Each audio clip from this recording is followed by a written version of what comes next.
নমস্কার বন্ধুরা, ডলির রন্ধনশালায় সবাইকে স্বাগত। আর আজকে তোমাদের সাথে শেয়ার করব কলমি শাকের একটা দুর্দান্ত স্বাদের রেসিপি।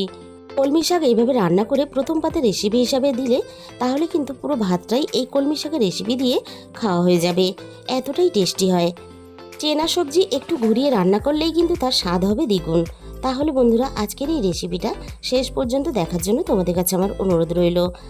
আমি এখানে কিছুটা কলমি শাক নিয়েছি, আর এই কলমি শাকগুলো কিন্তু একেবারে টাটকা।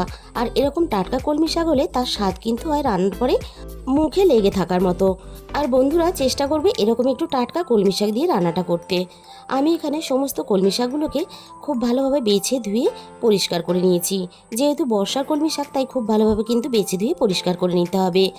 এবার আমি মূল রান্নার দিকে চলে এসেছি। প্রথমে আমি কড়াইয়ের মধ্যে প্রয়োজন মতো সর্ষের তেল দিয়ে দিলাম।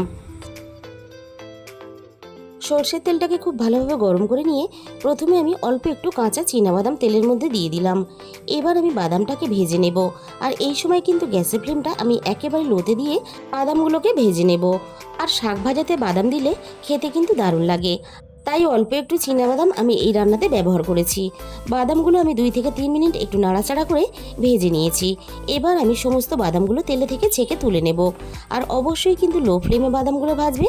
হাই ফ্লেমে ভাজলে তাহলে বাদামগুলো অনেক বেশি ভাজা হয়ে যাবে, আর বাদামগুলো খেতে ভালো লাগবে না, বাদামের মধ্যে একটা তিতকুটে ভাব চলে আসবে। এবার আমি ওই একই তেলের মধ্যে ফোড়নে আমি দিয়ে দিলাম একটা শুকনো লঙ্কা কুচি। আগে থেকে একটা মাঝারি সাইজের আলু আমি আলু ভাজার মতো ছোট ছোট করে কেটে রেখেছিলাম। আলুটাকে আমি তেলের মধ্যে দিয়ে দিলাম। আর বন্ধুরা, যে কোনো শাকসবজি খেতে কিন্তু বাচ্চারা একেবারেই পছন্দ করে না, তাই অল্প একটু আলু দিয়ে শাক ভাজলে তাহলে বাচ্চারাও খেতে পছন্দ করবে।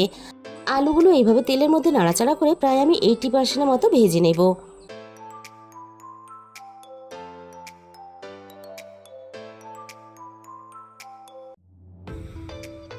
আলুগুলো আমি এখানে খুব ভালোভাবে ভেজে নিয়েছি, আর আলুর ভিতরে কিন্তু একটা সিদ্ধ সিদ্ধ ভাব চলে এসেছে। এবার আমি এখানে দিয়ে দিলাম 3টে চেরা কাঁচা লঙ্কা কুচি। আর এই রান্নার জন্য আমি অল্প একটু নারকেল ছোট ছোট টুকরো করে কেটে রেখেছিলাম। আমি সমস্ত নারকেল কুচিগুলো এবার তেলের মধ্যে দিয়ে দেব। আবারও আমি গ্যাসের ফ্লেমটা একেবারে লোতে রেখে নারকেল কুচিগুলোকে আমি মিনিট খানেকের মতো একটু নাড়াচাড়া করে ভেজে নেব। খুব বেশি আবার নাড়াচাড়া করে নারকেল কুচিগুলো ভাজলে তাহলে নারকেল তেলের একটা গন্ধ চলে আসবে, তাই খুব বেশিক্ষণ আমি সময় নিয়ে ভাজবো না। নারকেলের কাঁচা গন্ধটা চলে যাওয়া পর্যন্ত আমি এইভাবে নাড়াচাড়া করে মিনিট খানেকের মতো একটু ভেজে নেব।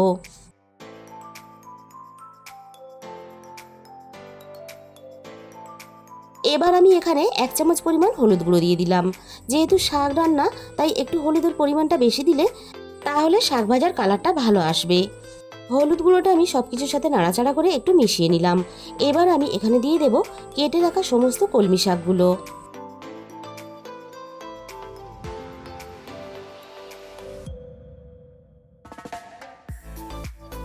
সমস্ত কলমি শাকগুলো আমি কড়াইয়ের মধ্যে দিয়ে দিলাম।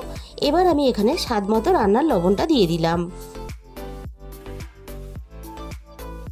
এবার আমি কলমি শাকটাকে নাড়াচাড়া করে সব কিছুর সাথে মিশিয়ে দেব। আর লবণ দিয়ে শাকটা একটু এভাবে নাড়াচাড়া করলে তাহলে শাক থেকে জলটাও বেরিয়ে আসবে, আর সেই জলেই কিন্তু কলমি শাকগুলো খুব সুন্দরভাবে নরম হয়ে যাবে। কলমি শাকটা সব কিছুর সাথে নাড়াচাড়া করে নিয়েছি। এবার আমি কলমি শাকটা আরও একটু নরম হওয়ার জন্য মিনিট 5 জন্য ঢাকা দিয়ে দিলাম। 5 মিনিট পরে আমি কড়াই থেকে ঢাকাটাকে সরিয়ে নিলাম। কলমি শাকগুলো খুব ভালোভাবে নরম হয়ে গেছে। এবার আমি কলমি শাকগুলো এভাবে নাড়াচাড়া করে ভাজতে থাকবো। আর এই সময় কিন্তু গ্যাসের ফ্লেমটা আমি মিডিয়ামের থেকে একটু লোতে রেখেছি, তা না হলে কলমি শাকগুলো খুব তাড়াতাড়ি কড়াইয়ের মধ্যে বসে যাবে, আর কলমি শাকগুলো তাহলে খুব ভালোভাবে ভাজা যাবে না। কড়াইয়ের গায়ে এভাবে একটু ছড়িয়ে দিলে তাহলে শাকের গায়ে ভাজার কালারটা তাড়াতাড়ি চলে আসবে। আর ঠিক এইভাবে আমি নাড়াচাড়া করে ভাজতে থাকবো, আর কড়াইয়ের গায়ে মাঝে মাঝে আমি এইভাবে ছড়িয়ে দেবো, তাহলে শাকটা খুব তাড়াতাড়ি ভালোভাবে ভাজা হয়ে যাবে। আমি এইভাবে কিন্তু অনবরত নাড়াচাড়া করে ভাজতে থাকবো। আর শাক বলে কিন্তু খুব তাড়াতাড়ি ঝটপট ভেজে নিয়ে নামিয়ে নিলে হবে না, এভাবে একটু সময় নিয়ে নাড়াচাড়া করে ভাজতে হবে, তবেই কিন্তু শাক ভাজা খেতে ভালো লাগবে। না হলে কিন্তু শাকটা ভাজা ভাজা দেখতে হলেও শাকটা কিন্তু কাঁচা থেকে যাবে। এবার আমি দেখে নেব আলুটা খুব ভালোভাবে সিদ্ধ হয়েছে কিনা। আলু কিন্তু এখানে খুব ভালোভাবে ভিতর থেকে সিদ্ধ হয়ে গেছে, আর শাক ভাজাটাও খুব ভালোভাবে রেডি হয়ে গেছে। এবার আমি শাক ভাজার মধ্যে ভাজা বাদামটা দিয়ে দিলাম, আর সাথে আমি এখানে দিয়ে দিলাম স্বাদ মতো চিনি। আর শাক ভাজাতে অল্প একটু চিনি অবশ্যই ব্যবহার করার চেষ্টা করবে, তাহলে শাক ভাজার স্বাদটা কিন্তু অনেক বেশি ভালো হয়। চিনিটা দেওয়ার পরে আমি এখানে আরও 2 মিনিটের মতন একটু নাড়াচাড়া করে ভেজে নেব, তাহলে চিনিটা গলে গিয়ে সুন্দরভাবে শাকের সাথে মিশে যাবে।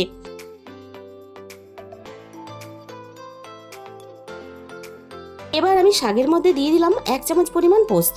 অল্প একটু পোস্ত দিলে তাহলে শাক ভাজার স্বাদটা আরও বেশি বাড়িয়ে দেয়। তবে পোস্তটা কিন্তু পুরোপুরি অপশনাল, তোমরা চাইলে দিতেও পারো নাও দিতে পারো।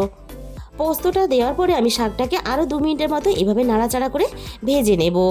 আর বন্ধুরা, এই রেসিপিটা অবশ্যই একদিন হলেও তোমরা ট্রাই করে দেখো, গরম গরম ভাতের সাথে খেতে কিন্তু দুর্দান্ত লাগে। শাক ভাজাটা আমার এখানে রেডি হয়ে গেছে।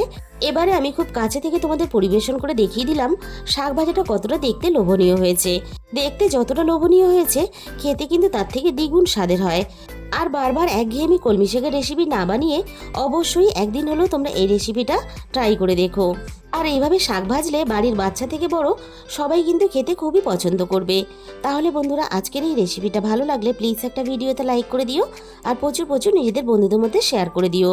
আর আমার চ্যানেলে যে সমস্ত নতুন বন্ধুরা এখনও পর্যন্ত আমার চ্যানেলটাকে সাবস্ক্রাইব করনি, এরকম নতুন নতুন রেসিপি পেতে অবশ্যই আমার চ্যানেলটাকে সাবস্ক্রাইব করে পাশে থাকা বেল আইকনটা প্রেস করে দিও, তাহলে আমি যখনই কোনো নতুন রেসিপি আপলোড করব সবার আগে তোমার কাছে পৌঁছে যাবে। আর তোমাদের মূল্যবান সময় দিয়ে আমার এই রেসিপিটা শেষ পর্যন্ত দেখার জন্য তোমাদের সবাইকে অসংখ্য ধন্যবাদ। আজকে তাহলে এই পর্যন্ত, দেখা হবে অন্য কোনো নতুন রেসিপির সাথে।